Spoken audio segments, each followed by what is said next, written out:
नमस्कार, मैं सच्चिदानंद सिंह कुशवाहा फिर एक बार उपस्थित हूँ एक नए विषय, एक नए विचार और एक नए वीडियो के साथ। हम सब ने गीता पढ़ी है, वही गीता जो भगवान श्री कृष्ण ने कुरुक्षेत्र के मैदान में अर्जुन को उस समय सुनाई थी जब अर्जुन द्वारा अपने विपक्ष में अपने परिजनों को देखकर, अपने बंधु बांधवों को देखकर युद्ध ना करने की ठान ली और अपना गांडीव उतार कर रख दिया।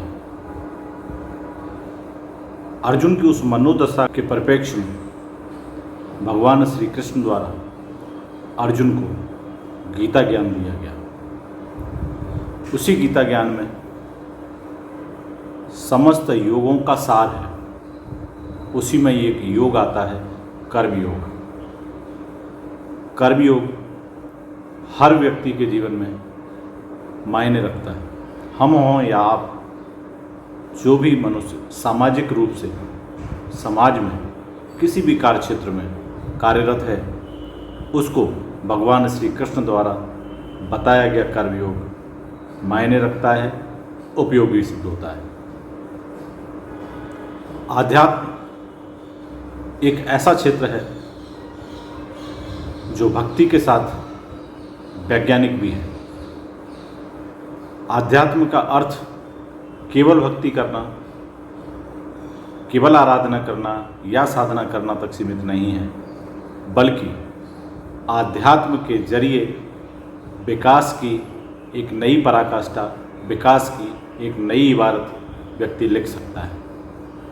यदि आध्यात्म के सहारे हम अपना जीवन जीते हैं तो हम अपनी क्षमताओं में विकास भी कर सकते हैं और ऊंचे से ऊंचा मुकाम हासिल भी कर सकते हैं।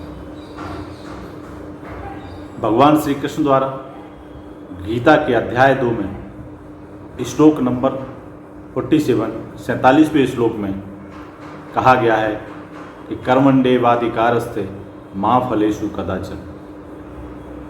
इस पूरे श्लोक का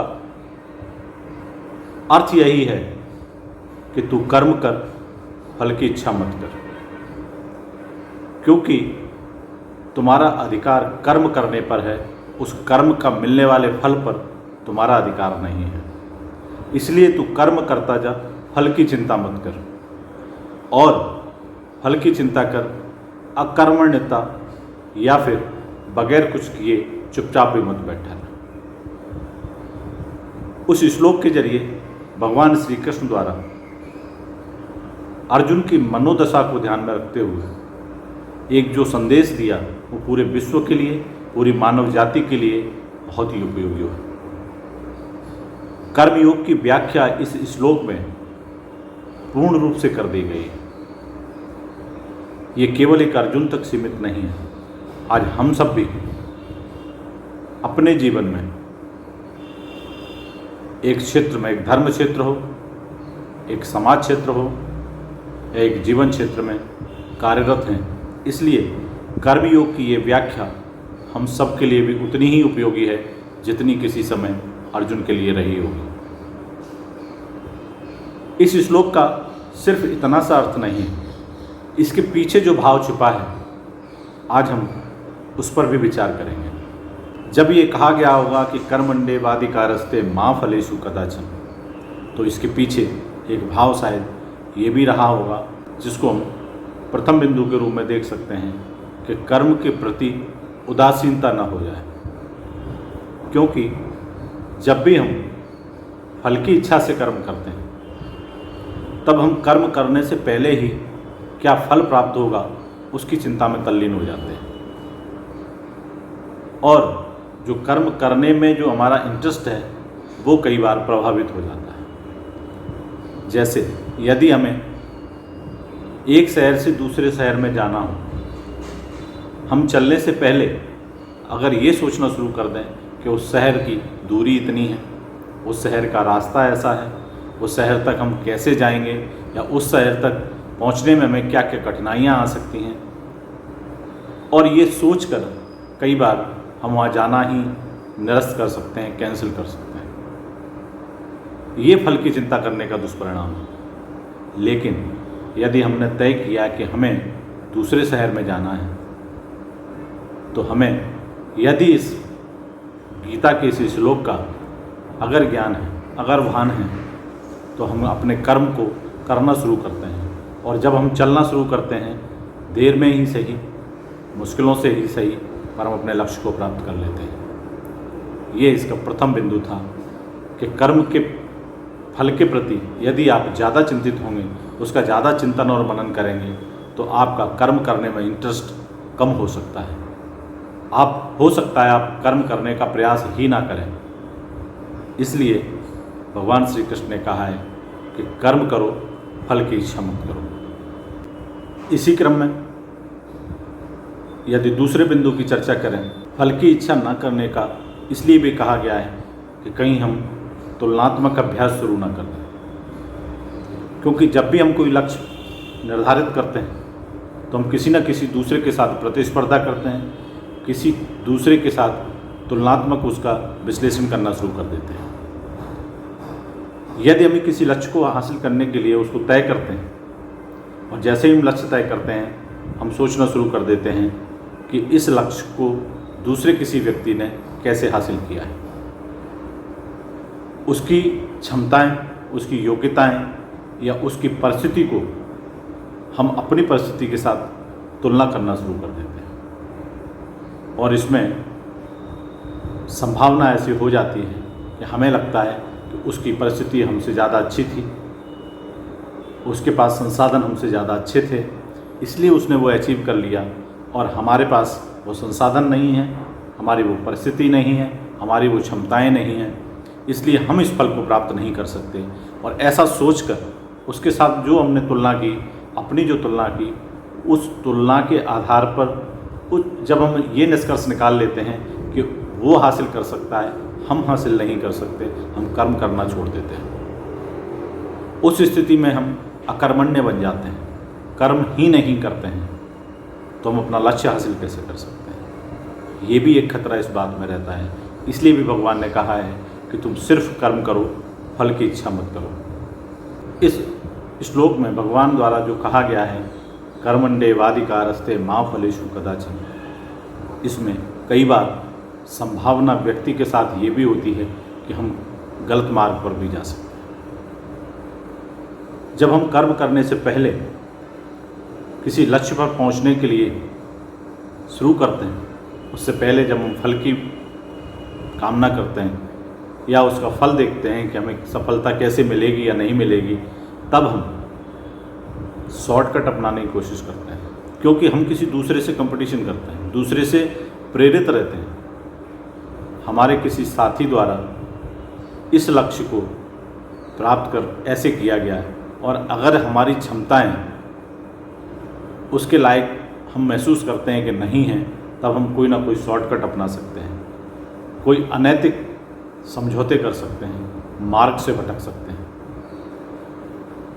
किसी व्यक्ति द्वारा, किसी छात्र द्वारा यदि कोई परीक्षा पहले अटेम्प्ट में उत्तीर्ण कर ली गई है, और यदि हमें लगता है कि वो पहले अटेम्प्ट में उत्तीर्ण इसलिए कर लिया गया क्योंकि उसके पास संसाधन ज़्यादा थे, उसकी योग्यता हमसे ज़्यादा थी, हमारी योग्यता कम है, या हमारे पास संसाधन कम है, तब हम उससे प्रतिस्पर्धा रखते हुए उसी फल की प्राप्ति के लिए अपने आप को कमज़ोर मानकर समझौता करके किसी न किसी गलत रास्ते के जरिए वही फल प्राप्त करना चाहते हैं जो उसने प्रथम प्रयास में प्राप्त किया है। जबकि हकीकत यह है कि आपके अंदर भी परमात्मा ने उतनी ही क्षमताएं दी हैं जितनी किसी दूसरे व्यक्ति को दी हैं।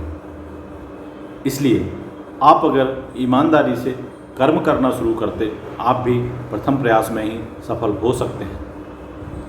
इसलिए भी भगवान ने कहा है कि फल की इच्छा मत करो, कर्म करो, क्योंकि तुम्हारा अधिकार कर्म पर है, फल पर अधिकार परमात्मा का है।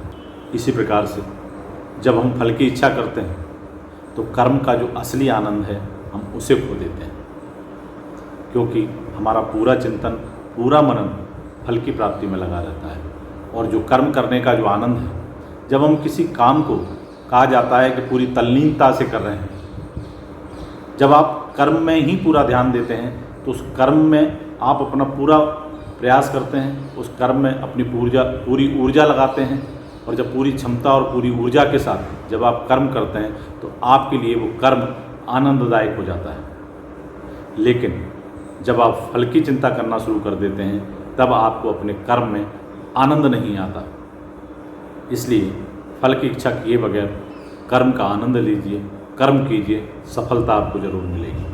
कि व्यक्ति अपने जीवन में अंतिम समय तक जिस काम में तल्लीन रहता है या जो चीज़ उसको दिमाग में पाने के लिए लालसा बनी रहती है तो वो मोक्ष की प्राप्ति नहीं हो पाती, और फिर से अगले जन्म उसको लेना पड़ेगा, और अगले जन्म में फिर उसको वही कामना जो उसकी अधूरी रह गई है उसको पूरा करने के लिए वो बार बार जन्म लेता रहता है।